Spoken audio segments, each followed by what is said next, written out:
GRADD measure up with its peers around the state, the nation, the world? And this is a question that I hear a lot. How can I, as a leader, identify the trends before they arrive in my community? How can I prepare for them? How can I budget for them? How can I problem solve the issues that already face my community? There aren't always easy answers to these questions, but they're questions that you have to think about because technology, as we know, is changing at light speed. And so I want you to really think about these as we move forward. These are some of the processes that you have already incorporated into your leadership style here at GRADD. And I want to take this opportunity to really applaud GRADD.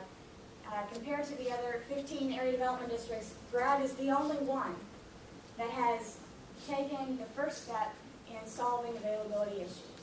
And a lot of that has to do with Connect GRADD. And I'll actually show you. Can you click on the hyperlink on that? Now if you look at the GRADD area, right around here, this was an area that if you select all of the other types of technology, you have big pockets that are unserved.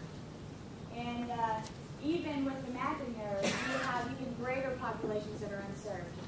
Because Connect GRADD is a fixed wireless type of technology, this area right here lights right up. Because GRADD has already taken the initiative to solve some of the availability problems in this area and provide broadband at a low cost to a lot of your consumers. It's a pretty progressive step for you, and I just wanted you all as a board to see what you've done. So that's the first thing that you've really done a great job with. You've already incorporated thinking about your challenges and solutions into your leadership processes. So that's the first thing. The other thing is I noticed that you have addressed technology and broadband in general in your SEDS document. That's a big kudos because it shows that you're planning ahead and you're looking at where we need to go. I love that you mentioned the threat of changing technology and changing budgets, shrinking budgets actually. And technology has never been cheap, and this is something that really has to be thought through, both on a level for your businesses and your communities, your local governments, even your households. People have to be able to afford it even if it is available. And Connect GRADD is solving a lot of those problems, but it will be an ongoing problem as bandwidth needs increase and as processes increase.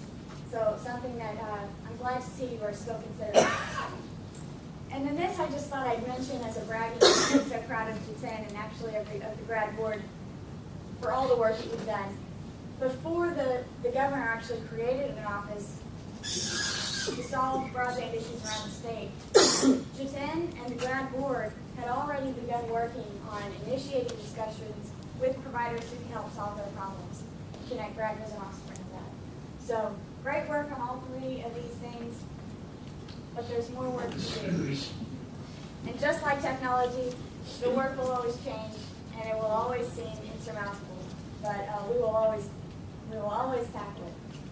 All right, the population changes map. Kim, can you bring that up? Your first potential threat that I want to point out to you, and this is a map produced by the Baker Group, based on census data. And if you look over here, I know the key is kind of hard to see, especially if you're in the back. You've got 3 counties here that have negative population growth in the last 10 years. You've got 4 counties here that have had very marginal growth. If you look, you're still doing better than some other areas of the state, but look at these areas where you've got a lot of population growth. And it's no surprise to any of you that population growth means increased tax revenues. And that's how we are going to be able to pay for some of the technology needs that are going to come in the coming years. You can go back to that slide. Thank you. So that's something that needs to be considered as you begin thinking about broadband for your area, even just technology needs for your area. You've got to consider, why are people leaving? Do you have young people who are getting advanced training that are highly qualified, highly skilled, highly competitive, and there's not a job in the area for them that pays them for their work? Are there highly skilled individuals for private corporations that maybe those corporations have to move out because their bandwidth needs grow and they have to move to a new place? Those are all things that have to be kind of thought through, and you know your communities better than I do. So I wouldn't speculate on why some of those counties are changing, but it's something that I think if I were in this area, I would think about and look at. And this next bullet point is actually backwards, but when we looked at the data provided from the statewide survey that we did about 6 months ago, what we found was that in this area, public access points, which is to say, you could go to McDonald's and get on their Wi-Fi for free, anywhere you could, a library. A lot of those places in this area are limited to daytimes during the week. So you have real gaps actually in your nights and weekends. And so students who need to get online to do their homework and they don't have a place, they don't subscribe at home, they can't afford it at home. There are very few places that are open and safe for them to go and do that. And a lot of times in other areas of the state, what I've seen is particular libraries, their funding gets cut and they have to shift their hours. And a lot of times it's the nighttime hours that get cut. So something else to think about. I'm not sure what the dynamics are in your area, but you'll have to look at these on a city-by-city or county-by-county basis and really think about them. Teleworking trends. This is a hot topic right now, and I'm sure it's not news to you. In fact, I actually telework on a semi-regular basis, probably 3 or 4 days a month. Teleworking trends are rising in the government sector, and that really surprised me when I saw it. Mostly it's on a national level, and it's aimed at an effort to decrease the amount of space, actual office space needed and resources needed to support employees. The teleworking trends are rising. In our survey, about 6.5% of the people who responded said they telework at least 1 day a week. They could also be people who telework permanently all the time. If you look at that statistic, based upon census data from the American Community Survey, that's below the national average for 1997. Now, it's pretty good for Kentucky, so I'll preface it with that. It's not that bad a number. But there's a lot of room to grow. And I think this area in particular is often underestimated.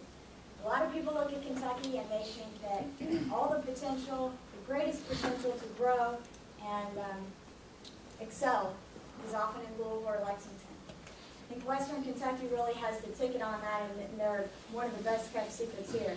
So I bring this up because I really think that teleworking could be the solution and might solve your population shifts and really just help your communities in general. And the last one is that broadband really can drive increased profit margins for all businesses, small to large. So this is about job creation. And in our survey that we completed, we asked how many of your jobs were created because high-speed internet was available. It changed by region. I can't remember off the top of my head what the number was for this region, but it was significant. So it's something that whenever you're thinking about community and economic development and you're thinking about small businesses, all the way up to industrial parks, I like to say from your flower shops to your factories, this is something that needs to be considered. And that's just an interesting statistic. Actually, 95% of all establishments in Kentucky have 49 employees or fewer. And of all the employment in Kentucky, 43% of them are employees of businesses 49 or fewer. So I bring this slide back up, not to read through it again. I see your faces.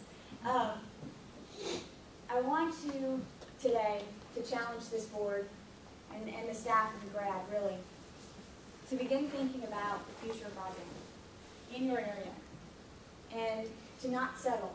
I know GRADD has solved a lot of problems here, and it's really been very progressive. But I don't want you to settle because there's so much more work to do.